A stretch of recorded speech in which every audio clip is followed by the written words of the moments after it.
నిన్నే ప్రేమిస్తా ఒక సీఈఓ ప్రేమ కథ. హాయ్ అండి, నేను రాస్తున్న ఈ స్టోరీ మీ అందరికీ నచ్చినందుకు చాలా సంతోషం. మళ్ళీ డైలీ 2 అప్డేట్స్ అడుగుతున్నారు అందరూ.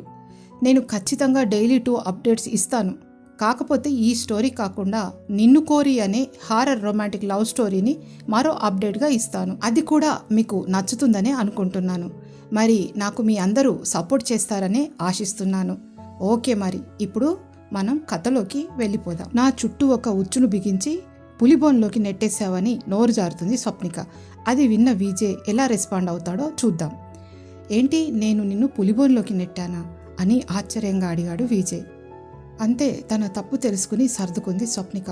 అవును, మరి నీకు నాకు ఇంతకు ముందు నుండే పరిచయం ఉందని చెప్తే మీ లాస్య నన్ను చంపేస్తుంది. మిమ్మల్ని చంపడానికి ప్రయత్నిస్తున్న వాళ్ళందరూ నన్ను కూడా వాడుకుంటారు అని కోపంగా అంది స్వప్నిక. దాంతో తల పట్టుకున్నాడు విజయ్. భయపడేదేమో వేరొకరి గురించి, చెప్పేదేమో నా గురించి. దీనికి తెలివితేటలు బానే ఉన్నాయి. ఊరి నిండా ఇల్లున్నా ఉండటానికి ఒక్క రూమ్ లేదు. బిలియనియర్ విరాజ్ రవిచంద్ర స్టేటస్ ఇది. కర్మ అని అనుకున్నాడు విజయ్. అది సరే, ఈరోజు మన ఫస్ట్ నైట్ కదా, మీ ఇంట్లో గడుపుదామా అని అడిగాడు విజయ్. దానికి కోపంగా చూసింది స్వప్నిక. ఏయ్, ఏం మాట్లాడుతున్నావు నువ్వు? మనకు ఫస్ట్ నైటా అని అడిగింది. ఓ, మర్చిపోయా, మనది ఇది 2వ రాత్రి కదా అని మళ్ళీ కొంటగా జవాబిచ్చాడు విజయ్. ఏయ్, నేనన్నది మనం వెళ్ళి మన ఇంట్లో ఉంటున్నాం అంతే, చిరాగ్గా చెప్పింది స్వప్నిక. అయితే వెళ్దామా? ఇప్పటికే అందరూ వెళ్ళిపోయారు, మనమే మిగిలాం. అవును, మన పెళ్లి గురించి బయట ఇంత హంగామా జరుగుతూ ఉంటే నీ తరపున మీ అమ్మ నాన్న ఎవరూ రాలేదేం అని ఆశ్చర్యంగా అడిగాడు విజయ్. దానికి ఒక్కసారి తలెత్తి చూసి చిన్నగా విరక్తిగా నవ్వింది స్వప్నిక. రారు, ఎందుకంటే నాకెవరూ లేరు. మా అమ్మ చిన్నప్పుడే చనిపోయింది. ఇక ఈ మధ్య నాన్న ఎక్కడికో వెళ్ళిపోయాడు. ఉన్నాడో లేదో కూడా తెలియదు. ఇప్పుడు నా దగ్గర నన్ను చిన్నప్పటి నుండి దగ్గరుండి చూసుకునే సీతాలు అనే ఆయమ్మ ఉంది అని చెప్పింది స్వప్నిక. అది విన్న విజయ్ ఆశ్చర్యపోయాడు. అవునా, మరి నీ చదువు కెరీర్ ఇదంతా అని అడిగాడు. మా నాన్నగారు ఈ మధ్యనే ఎటో వెళ్ళిపోయారు. ఒక 2 years అవుతుందనుకుంటా. పోలీస్ కంప్లైంట్ ఇచ్చాం, కానీ లాభం లేకపోయింది అని చెప్పింది స్వప్నిక. ఏంటో ఈ అమ్మాయికి సంబంధించింది ప్రతిదీ విచిత్రంగానే ఉంది అని మనసులో అనుకున్నాడు విజయ్. సీతాలకు తాము వస్తున్నట్టుగా ఫోన్ చేసి చెప్పింది స్వప్నిక. ఎటువంటి ఆర్భాటం లేకుండా పూలరథం లాంటి కారు వచ్చి ఇంటి ముందు ఆగింది. తోటమాలి వచ్చి గేటు తీశాడు. లోపలికి కారు వచ్చి ఆగగానే అందులో నుంచి విజయ్ స్వప్నిక ఇద్దరు కిందకు దిగారు. సాయంత్రం నీరెండలో సూర్యుడు నారింజ రంగులో మెరిసిపోతున్నాడు. ఇంటి ముందు లాన్, అన్ని పూల చెట్లు క్రోటన్స్తో గ్రీనరీగా ఉంది. అప్పుడప్పుడు వినిపిస్తున్న పిచ్చుకల కిచకిచలు, అక్కడక్కడ ఆడుకుంటున్న కుందేలు పిల్లలు, స్ప్రింకిల్ ఫౌంటైన్స్తో చాలా ప్రశాంతంగా ఉంది. అదంతా ఆశ్చర్యంగా చూస్తూ లోపలికి వచ్చాడు విజయ్. సీతాలు వచ్చి హారతిచ్చి కుడికాలు పెట్టి లోపలికి రమ్మంది. లోపలికి వచ్చాక సీతాలకు వంగి దండం పెట్టారు ఇద్దరు. విజయ్ కళ్ళు ఆమె ఇంటిని పూర్తిగా స్కాన్ చేశాయి. అది ఒక అందమైన డూప్లెక్స్ హౌస్. పెద్ద హాలు, మధ్యలో 4 వైపులా సోఫా సెట్, లెఫ్ట్ సైడ్ పైకి వెళ్ళడానికి మెట్లు, ఎటు చూసినా చాలా వాల్యుబుల్ ఫర్నిచర్. చాలా విచిత్రంగా అనిపించింది విజయ్కి. అతనికి అస్సలు తెలియని ప్రపంచంలో అడుగుపెట్టినట్టుగా ఉంది. ఇద్దరిని కళ్ళారా చూసిన సీతాలు ఒక్కసారి కళ్ళల్లో నీళ్లు తెచ్చుకుంది. ఎంత సంతోషంగా ఉంది తల్లి, ఇన్ని రోజులకు నా కోరిక తీరింది. చాలా సంతోషం అల్లుడు బాబు, పెళ్లి చేసుకోమని చెప్పి అలసిపోయాను ఈ అమ్మాయికి. అసలు వినదు, మొండి పిల్ల, కానీ గుణం మాత్రం బంగారం బాబు అని చెప్పి నవ్వింది సీతాలు. ఇద్దరికి కడుపు నిండా భోజనం కొసరు వడ్డిస్తూ తినిపించింది సీతాలు. అల్లుడు బాబు పైన రూమ్లోకి వెళ్ళి రెస్ట్ తీసుకోండి అని స్వప్నిక గది చూపించింది సీతాలు. విజయ్ స్వప్నిక గదిలోకి అడుగు పెట్టాడు. ఎందుకో ఆ పరిసరాలు అతనికి కొత్తగా ఉన్నాయి. తన ఇల్లు, హోటల్స్, సూట్స్ తప్ప ఎక్కడా ఉండని అతను ఇక్కడ వచ్చి ఉండటంతో ఎప్పుడూ కూల్గా ఉండే అతని మనసు ఎందుకో టెన్షన్గా, గుండెల్లో ఏదో అలజడి మొదలైంది. తనకే అలా ఉంటే ఒక అమ్మాయి అయిన స్వప్నిక ఎలా ఫీల్ అవుతుందో అని రకరకాల ఆలోచనలు అతన్ని చుట్టుముట్టి ఉక్కిరిబిక్కిరి చేశాయి. ఆ రూమ్ మొత్తం పూలతో అలంకరించి మంచం పైన మల్లెపూలు, గులాబీ రెక్కలతో నిండి ఉంది. లిల్లీ పూల పందిరి వేసి అందంగా ఉండడమే కాదు, వాటి వాసనలన్నీ ఆ గది నిండా కమ్ముకుని మత్తెక్కిస్తున్నాయి. అబ్బా, ఈ వెదర్లో ప్రవరాఖ్యుడికి సైతం వ్రతభంగం కలిగేలా ఉంది. దాన్ని చూస్తేనా బ్రహ్మదేవుడు మిస్ యూనివర్స్ని, మిస్ వరల్డ్ని కలిపి గ్రైండ్ చేసి దీన్ని పుట్టించాడేమో. దీన్ని ఎలా మెయింటైన్ చేయాలో ఏంటో. నాకు మాత్రం చాలా కష్టంగా ఉంది. ముట్టుకుంటే మండిపోయే ఫైర్ బ్రాండ్ లాంటి పెళ్ళాంతో ఎలా వేగాలో ఏంటో, మళ్ళీ ఒకసారి రుచి చూపించిందాయే అని మనసులో ఆలోచిస్తూ గదంతా తిరుగుతూ డ్రెస్సింగ్ టేబుల్ ముందు వచ్చి ఒక్కసారి ఆగిపోయాడు విజయ్. అతని దృష్టి అక్కడ ఉన్న పెర్ఫ్యూమ్ పైన పడింది. ఇక్కడ ఇది అని ఆశ్చర్యంగా అనుకున్నాడు విజయ్. అది తను వాడే బ్రాండ్ దొరకడం చాలా కష్టం. మొత్తం ప్రపంచంలో ఏదో కొద్ది మందికి తప్ప ఆ బ్రాండ్ గురించి ఎవరికీ తెలియదు. ఎందుకో దాన్ని అక్కడ చూశాక చాలా సంతోషపడ్డాడు విజయ్. దాన్ని ఓపెన్ చేసి తన ఒంటికి స్ప్రే చేసుకున్నాడు. ఇంతలో మహేష్ నుండి ఫోన్ వచ్చింది. ఏరా విజయ్, ఎంత పని చేశావురా, 3 రోజుల్లో అందరినీ 3 చెరువుల నీళ్లు తాగించావు. ఇంతకీ ఏమంటుంది నా సిస్టరు అని నవ్వుతూ అడిగాడు. దాంతో విజయ్కు ఎక్కడ కాలాలో అక్కడ కాలింది. ఏముందిరా బావా, డయాబెటిక్ పేషెంట్ ముందు కోవా బిల్ల, బీపీ పేషెంట్ ముందు కొత్త ఆవకాయ జాడి పెట్టి వాటిని తినొద్దనంటే మనసెంత ఏడుస్తుందో నా పరిస్థితి అంతే ఉంది అని అన్నాడు విజయ్. ఆ మాటలు విన్న మహేష్కి భలే నవ్వొచ్చింది. ఎందుకురా, మీరిద్దరూ చాలా దగ్గరయ్యారు కదా, ఇంకేం బాధ అని అడిగాడు మహేష్. అది అనుకోకుండా జరిగిందిరా. 3 రోజుల్లోపు 3 ముళ్ళు వేసిన నాకు ఆమె గురించి అసలు ఏమీ తెలియదు. ఆమె సిచ్యువేషను అంతే. ఒక్క రాత్రి కలిసినంత మాత్రాన ఆ కలయికపై మా బంధం నిలబడుతుందా లేక కూలిపోతుందా తెలియడం లేదు. ఇక మన ఫ్యామిలీ కథలు నీకు తెలిసిందే కదా. అమ్మదో దారి, నాన్నదో దారి, ఇక తాతయ్యదో చాదస్తం, బాబాయి పిన్ని చెల్లి వాళ్ళదో గొడవ. ఇందరి మధ్య మా రిలేషన్ ముందుకెలా పోతుందో చూడాలి.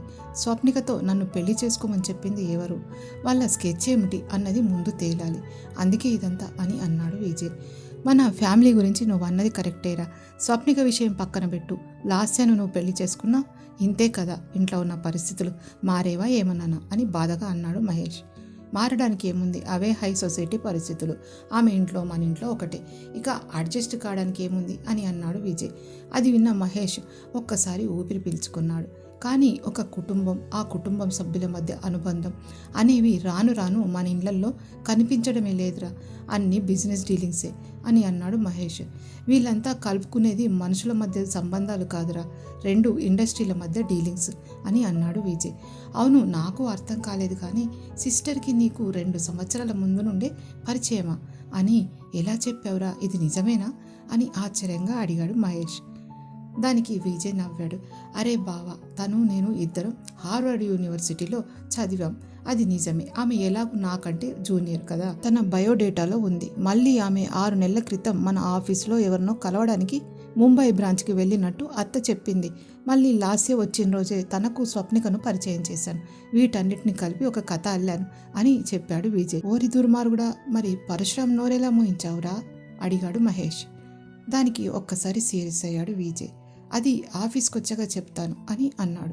సరేరా, ఆల్ ద బెస్ట్, రేపు మార్నింగ్ ఆఫీస్లో కలుద్దాం, గుడ్ నైట్ అని ఫోన్ కట్ చేశాడు మహేష్.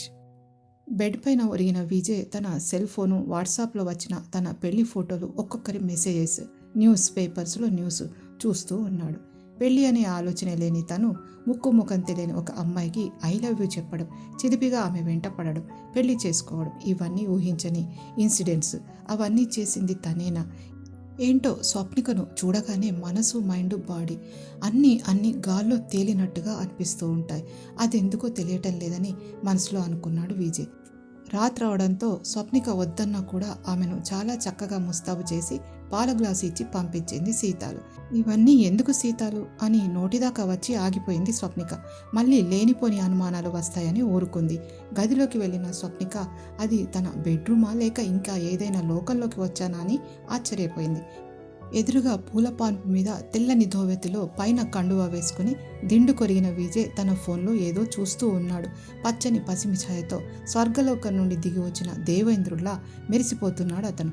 ఇంత అందమైన వాడు తన భర్త అని ఒక్కసారి గర్వంగా అనిపించి మళ్ళీ మామూలుగా చూసింది స్వప్నిక. అతని దృష్టి తన పైన పడాలని గొంతు సవరించుకుంది. తలెత్తి ఆమె వైపు చూశాడు. రాయంచలా నడుస్తూ వస్తున్న స్వప్నిక అతని కళ్లకు ఒక దేవకన్యలా కనిపించింది. విజయ్ లేచి కూర్చున్నాడు. బెడ్ పైన ఉన్న గులాబీ పూల రెక్కలు అతని వీపుకు అంటుకుని గమ్మత్తుగా కనపడ్డాయి. అందమైన జంట, మేడ్ ఫర్ ఈచ్ అదర్లా ఉన్నారు. కానీ ఏం లాభం? విజయ్కు పాల గ్లాస్ ఇచ్చింది స్వప్నిక. దాన్ని తీసుకుని పక్కన పెట్టాడు. ఏంటలా పక్కన పెట్టారు? తాగండి, మీరు తాగకపోతే సీతాలు లేనిపోని ప్రశ్న అడిగి చంపుతుంది అని అంది స్వప్నిక. నేను ఒక విషయం చెప్పాలనుకుంటున్నాను. మన మధ్య ఉన్న ఈ డీల్ ఎవరికీ తెలియకూడదు కాబట్టి బయటి ప్రపంచానికి మనం భార్యాభర్తలుగానే ఉండాలి అని దిక్కులు చూశాడు విజయ్. ఏంటి అలా చూస్తున్నారు అని అడిగింది అనుమానంగా స్వప్నిక. అదే ఈ బెడ్ పైన నేను నువ్వు నసుగుతూ అడిగాడు విజయ్. మీరు అటువైపు నేను ఇటువైపు అని చెప్పింది స్వప్నిక. బతికించావు, సీరియల్స్లో సినిమాల్లో చూపించినట్టు నన్ను ఏ బాల్కనీలోనో పడుకోమని చెప్పలేదు అని లేచాడు విజయ్. చాచా అదేం లేదు, మన విల్ పవర్ మనకుంటే చాలు అని గొప్పగా అంది స్వప్నిక. అవును, అడగటం మర్చిపోయా, నా బ్రాండ్ పెర్ఫ్యూము నీ డ్రెస్సింగ్ టేబుల్ మీద ఎందుకుంది? అసలు ఎవరు వాడతారు అది అని ఆతృతగా అడిగాడు విజయ్. ఆ మాటలు విన్న స్వప్నిక చెంపలు రెండు ఎర్రబారాయి. అది ఎవరు వాడరు, అదంటే నాకు చాలా ఇష్టం. ఆ పెర్ఫ్యూమ్ స్మెల్ నా ధైర్యం, నా తోడు అని గుసగుసగా చెప్పింది స్వప్నిక. ఆ మాటలు విన్న విజయ్ మెల్లగా ఆమె దగ్గరకు వచ్చాడు. ఇంట్రెస్టింగ్. మిగతా విషయాలు పక్కన పెడితే నేను నిన్ను నా లవ్లో పడేయడానికి ట్రై చేసుకోవడం మాత్రం వదలను. దానికి ఆల్రెడీ నువ్వు పర్మిషన్ ఇచ్చేసావు అంటూ ఆమె భుజాలపై చేయి వేశాడు. వెంటనే కళ్ళు దించుకున్న స్వప్నిక నడుము చుట్టూ తన రెండు చేతులు వేసి దగ్గరికి లాక్కున్నాడు విజయ్. ఆమె తలెత్తి చురుగ్గా అతన్ని చూసింది. నా తప్పేం లేదు, దీనంతటికి కారణం నువ్వే తెలుసా అని గుసగుసగా అన్నాడు విజయ్. ఆమె కనురెప్పలు రెపరెపలాడాయి. ఇంత అందం నా సొంతం అయ్యి కూడా దానిపై హక్కు లేకపోతే మన ఈగో చంపేస్తుందమ్మడు అని ఆమె ముఖాన్ని అలాగే చూశాడు విజయ్. నీ ఈ ఎర్రని పెదవులపై ఓ 25 లక్షలు, ఈ కాటుక కళ్ళపై ఒక 10 లక్షలు, నున్నని చెంపలపై ఒక్కో చెంపకు 20 లక్షలు, మెడ వంపులో 1,00,000 ఇంకా అని ఏదో చెప్పబోయాడు విజయ్. టక్కున అతని నోటిని తన చేత్తో మూసింది స్వప్నిక. ఇద్దరి కళ్ళు కలుసుకున్నాయి. తన నోటి మీది ఆమె చేతిని తీసివేసి అన్ని ముద్దులు పెట్టాలి అని అన్నాడు విజయ్. అతన్నే కళ్ళప్పగించి చూస్తున్న ఆమెకు ఏం చెప్పాలో అర్థం కాలేదు. అతన్ని హనీ ట్రాప్లో దింపడానికి తనని ఎరగా వేశారన్న సంగతి అతనికి తెలిసే పెళ్లి చేసుకున్నాడేమో. అందుకే ఈ 6 నెలల టైం పెట్టాడా? 6 నెలల్లో తన జాబ్ అగ్రిమెంట్ కూడా పూర్తవుతుంది. ఏది ఏమైనా తనకు అతనికి ఎటువంటి రిస్క్ లేకుండా ఇందులోంచి ఇద్దరు బయటపడాలి. మళ్ళీ ఇంకొకరితో పెళ్లి అన్న ఆలోచన తనకి లేదు. నిండా మునిగాక చలేమిటి, లోతు ఎలాగో తెలిసింది అని ఆలోచించింది స్వప్నిక. ఒక్కసారి గాఢంగా ఊపిరి వదిలిన విజయ్ మళ్ళీ మామూలు మనిషి అయ్యాక అతను ఆమెను వదిలిపెట్టి పాల గ్లాసును అందుకున్నాడు. ఆ పాలు చల్లారిపోయి తక్కువ వేడి ఉండటంతో గ్లాసును పైకెత్తి సగం తాగి మరో సగం ఆమెకి ఇచ్చాడు విజయ్. దాన్ని చేత తీసుకుని తను కూడా పైనుంచి తాగింది స్వప్నిక. ఓకే, గుడ్ నైట్, రేపు మనం ఆఫీస్కి వెళ్ళాలి, 9 అక్కడ ఉండాలి అని అన్నాడు విజయ్. ఇద్దరు చాలా అలసిపోయి ఉండడంతో బెడ్ పైన చేరగానే ఇద్దరికి కన్నంటుకుంది. పక్కనెవరో అరవలేక పెనుగులాడుతున్న శబ్దం వినిపించింది. కళ్ళు తెరిచి చూశాడు విజయ్. స్వప్నిక నిద్రలో భయంతో అరవలేక కదులుతూ ఉంది. అతనికి ఏం చేయాలో అర్థం కాలేదు. బహుశా ఈమెను మళ్ళీ ఆ రోజు వెంటాడిన కలే వచ్చిందేమో అనుకున్నాడు విజయ్. వెంటనే ఆమెను తన దగ్గరికి లాక్కున్నాడు. ఒక 5 నిమిషాల్లో స్వప్నికలో వణుకు తగ్గి అతన్ని గట్టిగా పట్టుకుని పడుకుంది. ఎవరి పనులు వాళ్ళు చేసుకున్నా చేసుకోకపోయినా సూర్యుడు మాత్రం ఉదయించక మానడు, గాలి వీచక మానదు. తన సెల్ ఫోన్ రింగ్ అవడంతో మెలకువ వచ్చిన స్వప్నిక కళ్ళు తెరిచి చూసింది. తను విజయ్ను కౌగిలించుకొని ఉంది. తన పైన బరువుగా కదలరాకుండా విజయ్ కాలు చేయి వేసి ఉన్నాడు. అతని మెడవంపులో తన ముఖం ఉంది. ఇంతలో విజయ్ ఫోన్ కూడా రింగ్ అయ్యింది. టక్కున కళ్ళు మూసుకుంది స్వప్నిక. తన కౌగిట్లో ఒదిగి పడుకుని ఉన్న స్వప్నికను చూశాడు విజయ్. అతను ఫోన్ అందుకొని హలో అని అన్నాడు. హాయ్ అత్త, ఫైన్, ఎవ్రీథింగ్ ఓకే. నేను 1 గంటలో మన ఇంట్లో ఉంటాను. నువ్వు కూడా నాకు తోడుగా రావచ్చు కదా అని అన్నాడు విజయ్. అటువైపు మల్లిక మాటలు విన్న తర్వాత సరే, నువ్వు ఒక్కదానివే వెళ్ళు, నేను బయలుదేరాక ఫోన్ చేస్తాను చెప్పి లేచాడు విజయ్. అది మల్లిక మేడం ఫోన్ అని అర్థమైంది స్వప్నికకు.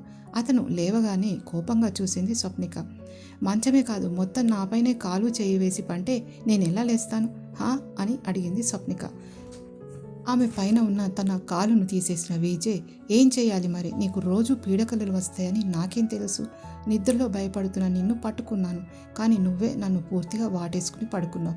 ఇంకా నయం 3 రాత్రుల్లో 2వ రాత్రి కూడా జరగలేదు అని కొంటెగా అన్నాడు విజయ్. అతను కాలు తీయగానే ఎప్పటిలాగా లేచి నిలబడింది స్వప్నిక. ఆమె బయట అతని కింద చిక్కుకొని ఉండడంతో ఒక్కసారి ఉలిక్కిపడింది. అతను పక్కకు జరిగి బయట తీసి ఇచ్చాడు.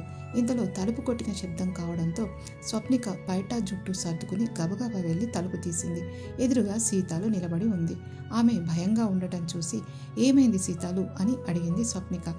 అదే అమ్మా, కింద నిన్ను కలవడానికి సీతాలు మాటలు పూర్తి కాకముందే పైన కండువా వేసుకుని వచ్చి స్వప్నిక పక్కన నిలబడ్డాడు విజయ్. నలిగిన దుస్తులు, బెడ్, ఇద్దరి ఒంటికి అతుక్కున్న పూలు, చెదిరిన తల వెంట్రుకలు, ఆ వెంట్రుకల మధ్య అక్కడక్కడ చిక్కుకున్న పూల రెక్కలు.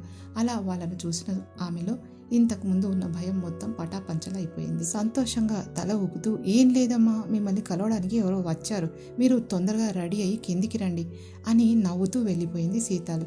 ఈ టైంలో ఎవడొచ్చాడేంటి, అది ఖచ్చితంగా భరత్ అయ్యే ఉంటాడు అని అనుకుంది స్వప్నిక. ఆమె వంక ప్రశ్నార్థకంగా చూశాడు విజయ్. ఇంతకీ ఆ వచ్చింది ఎవరు తెలుసుకోవడానికి తర్వాతి ఎపిసోడ్ వినండి. స్టోరీ నచ్చినట్టయితే లైక్ చేసి కామెంట్ పెట్టండి. అలాగే కొత్తగా చూస్తున్న వాళ్ళు ఎవరైనా ఉంటే వెంటనే నా ఛానల్ని సబ్స్క్రైబ్ చేసుకొని నన్ను సపోర్ట్ చేయండి ప్లీజ్. ఈ మధ్య చాలా మట్టుకు ఇంగ్లీష్ పదాలను యూజ్ చేస్తూ తెలుగు స్టోరీస్ వస్తున్నాయి, కానీ నేను చాలా తక్కువగా యూజ్ చేస్తాను ఇంగ్లీష్ పదాలు. మనకు స్టోరీ ముఖ్యం కాబట్టి దయచేసి ఈ స్టోరీని ఆదరించండి. Thank you so much.